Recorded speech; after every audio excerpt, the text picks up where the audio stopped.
Mais son choix, à partir du moment où il fait un choix, que voulez-vous que je fasse? Bëgg naa la bëgguma la mais jarul werante jarul xul ak xeex wala. Ok. Oui.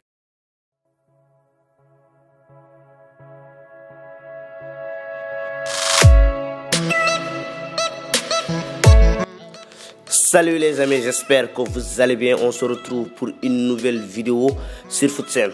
Aujourd'hui, on va vous donner des informations concernant le match Sénégal-Bénin. Nous reviendrons également sur la conférence de presse d'hier où le coach Aliou Cissé a abordé quelques questions importantes. Et à la fin, nous allons vous donner quelques informations sur l'équipe nationale du Bénin, le prochain adversaire de l'équipe nationale du Sénégal. Mais avant de démarrer, n'oubliez pas de vous abonner et d'activer la cloche de notification pour ne rater aucune de nos prochaines vidéos.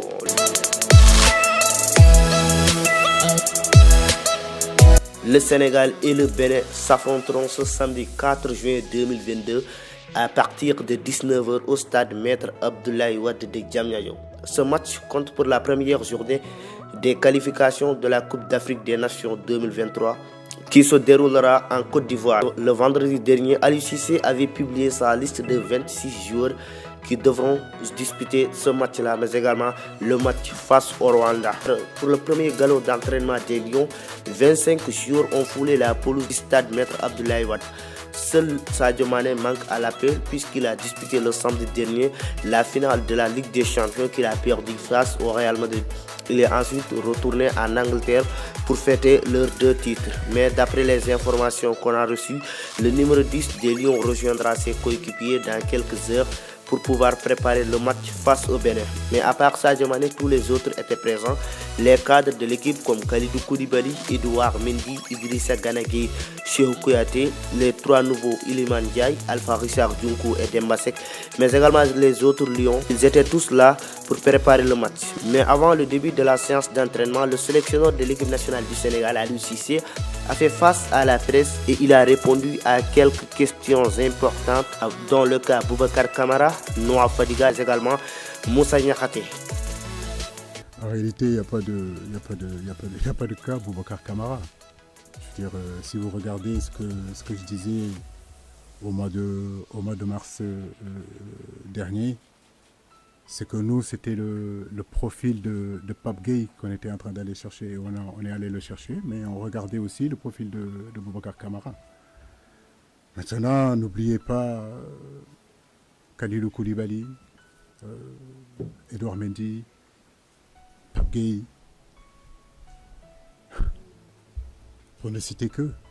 Donc on n'a jamais eu des problèmes, si vous voulez, dans ce domaine-là. Maintenant, son agent, nous, ce n'est pas notre interlocuteur, en réalité. On ne parle pas avec les agents. La fédération ne parle pas avec les agents. Nous avons nos réseaux, et je pense que Boubacar Kamara a fait un choix.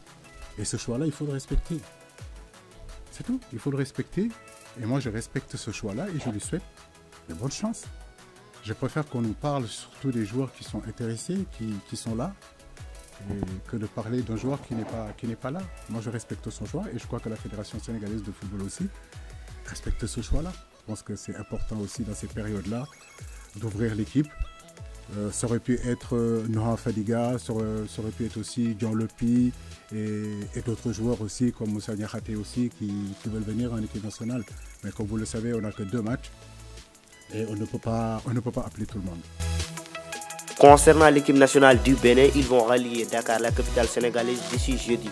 Ils vont ensuite s'entraîner à Diamniadio le vendredi avant la conférence de presse d'avant-match. L'équipe béninoise n'a pas participé à la Coupe d'Afrique des Nations 2021 que le Sénégal a remportée et ils ne seront pas également au Qatar pour la Coupe du Monde. Mais ces derniers temps, l'équipe a eu des résultats assez satisfaisants. Durant la fenêtre du mois de mars, les écuries ont battu le Libéria 4-0, la Zambie 2-1 et ils ont fait match nul 1 but partout face au Togo. Et en 3 matchs, les Béninois ont marqué 7 buts et ils n'en ont encaissé que 2. Dans cette équipe, il faudra surveiller des joueurs comme Jadel Dossou, l'ailier de Clermont Foot en France. Sebio Soukou et Steve Mounier sont les deux éléments majeurs à surveiller pour la défense sénégalaise. Steve Mounier a marqué 10 buts cette saison avec Brest en Ligue 1 française et il fait partie des éléments clés de cette équipe béninoise. Il ne faut pas aussi oublier le gardien de but Serge Alagbe et le milieu de terrain Ceci Dalmera qui évolue à Tondela en première division portugaise. On s'arrête là pour ce sujet. On se retrouve à la prochaine fois pour une autre vidéo sur Foot Sen.